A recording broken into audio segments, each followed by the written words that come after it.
What is up, beginner guitar players? I will be specific because this is an excellent exercise for beginner guitar players to get more accurate. I would say specifically with your picking hand, but of course there is going to be some fretting hand accuracy as well. I just always think of something like this, string skipping, as really getting accurate with your picking hand. So, you know, even if it's in a scenario where you're not string skipping, this will help you be more accurate and feel out the strings from low E to high E. So if you're having those blemishes where, you're kind of searching for the string, you're looking at your hands, picking hand, you're looking at your fretting hands, this has the capability to clean that up for you. And it's relatively simple. And I think that's really the deal. We'll jump into it. Of course, if you find it helpful, like and subscribe. And in the description, last piece of housekeeping, there is a downloadable PDF. So you don't have to keep coming back to this video. If you do enjoy it and you want to keep working on this, you absolutely can on your own time. All right. I don't want to crush you into coming back here, every single time you want to practice, right? Take this and use it on your own. So like and subscribe, download the PDF, and let's get into it. So we're basically using a chord progression of F, and I'll show you these bar chords. We're not going to be playing bar chords in case you don't have them. We're going F, we're going B minor. We can play that here. We can play that here. Or excuse me, B flat. I don't know why I just said B minor. F, B flat, so keeping it major, and then C, and then back to F.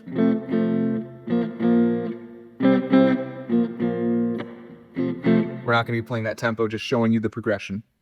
F major, B flat major, C major. Sorry for the brain fart when I said B minor. I don't know what happened there. But basically the shape we're going to be playing, and I'll put these in the PDF, in the actual exercise download.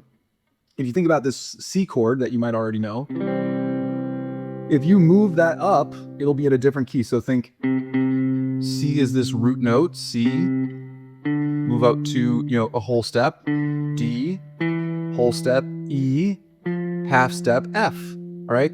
So if it's F major, B flat major, C major, back to B flat major, then F, that shape, that same shape will be the chord we're playing, but we're skipping strings. So I'm looking down here just because the exercise is down here. I printed it out myself and put it down here. We're gonna go 8. Well, let's just play through it first. All right, so that's the tone of the F. Right, so we're going A string to G string, 8 on the A string, 5 on the G string, 7 on the D string, 6 on the B string, and then 5 on the G string, 5 on the high E, all right? And that's basically going to be the skipping pattern that we'll be using, right? A to G, D to B, G to high E, all right? So there's the F shape. Then we're going to use this shape, right? If you think about this bar chord, it's our A shape. If you think about it in triads, this will actually be the note that we're starting with because that's the same note, all right? So we're going to go, well, let's play through it again. All right, so far we have, and then, so we've got 5 on the A string, 3, 3rd fret, so 5th fret on the A string, 3rd fret on the G string, 3rd fret on the D string, 3rd fret on the B string, back to 3rd fret on the G string, 1st fret on the high E. All right, notice I'm picking light. So there's our F shape, there's our B flat shape, and then we're gonna go C major, we're gonna move back up. So again, this might take you some time to go from, here to here to here. Then, all right, we've got 10th fret on the A string, 9th fret on the G string, 10th fret on the D string, 8th fret on the B string, 9th fret on the G string, 8th fret on the high E. Think about that big bar chord, the E shape. Again, if we move it up, that'll be the same shape. And so this C shape, that I was talking about earlier, if we move it up here, well, there's F. If we move it up here, there's a B flat. All right. So we're going to do the same thing we did with that F shape, and we're going to do it up here.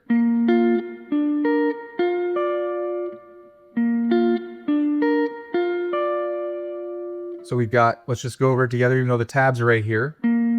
Pinky, right? Pinky finger, 13th fret of the A string, 10th fret of the G string, 12th fret of the D string, 11th fret of the B string, 10th fret of the G string, 10th fret of the high E.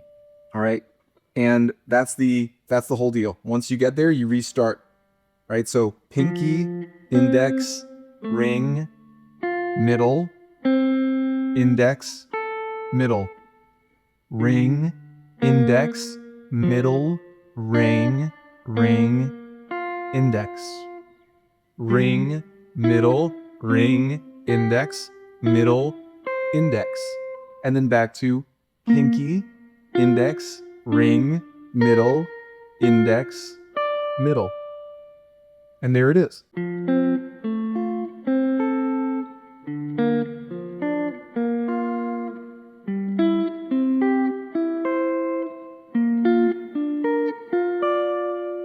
And then back to the beginning. Sorry for the cut that I certainly made in this video of technical difficulties, little malfunction with the amp over there. And anyways, back to the beginning there. Go back to the F. B flat. C. Back to B flat in a different shape. Back to F. All right. That's the deal. If you start feeling good with this, right, and you're enjoying this this exercise, right now to begin with, just hit downstrokes. All right, downstroke, downstroke, downstroke, downstroke, downstroke, downstroke. If you start feeling good with that, go with alternate picking. So down, up, down, up, down, up. Same thing when you move around the shapes. If that starts feeling good, that's where you put on a metronome, because that'll allow you to play a little bit faster. It's not to say you can't play with the metronome when you're just doing downstrokes, but that certainly will allow you to pick up the pace and still sound really fluid. All right. Metronome, drum track, doesn't matter. You've got both apps available in the App Store, where whatever phone type you have. I like a metronome because I think I'm just lazy. I don't know. And I feel like when I go on drum track apps, I'm like, which one sounds best? I'll just go with the metronome. But if you start feeling good with this, that's where you want to play it in rhythm. 2, 3, 4. 2, 3, 4. 2, 3, 4. 2, 3, 4. Obviously, I'm not in perfect rhythm. That's why you would want to play with a metronome so that you can stay in good rhythm. But let's call it there, my friends. That's the deal. Accuracy. And sorry if I'm long-winded, but I just want to make sure you have all the context.